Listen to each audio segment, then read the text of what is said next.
विक्रम और बेताल की रहस्यमयी कहानी। पुरानी भारतीय कहानियों में विक्रम और बेताल का एक विशेष स्थान है। विक्रमादित्य उज्जैन के एक महान और न्यायप्रिय राजा थे।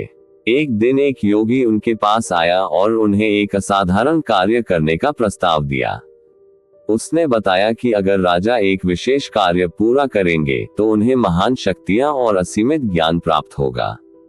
इसके लिए विक्रम को एक शमशान भूमि में लगे वृक्ष से बेताल एक भूत को पकड़कर लाना था। राजा विक्रम ने अपने साहस के बल पर इस चुनौती को स्वीकार कर लिया। अंधेरी रात में विक्रम शमशान पहुंचे और उन्होंने पेड़ से लटके बेताल को उतारा।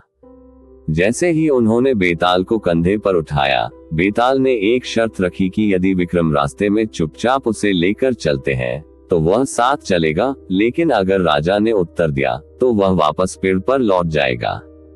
बेताल ने एक चालाक योजना के तहत राजा को कहानियां सुनानी शुरू की, जिनमें हर कहानी का अंत एक गूढ़ प्रश्न से होता था।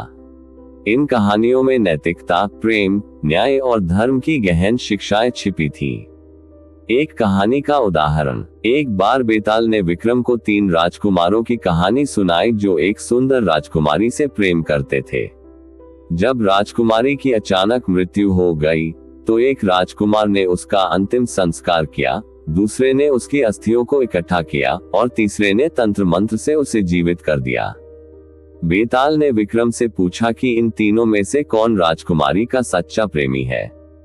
विक्रम ने बुद्धिमानी से उत्तर दिया कि जो उसे पुनर्जीवित कर सकता है वही सच्चा प्रेमी है।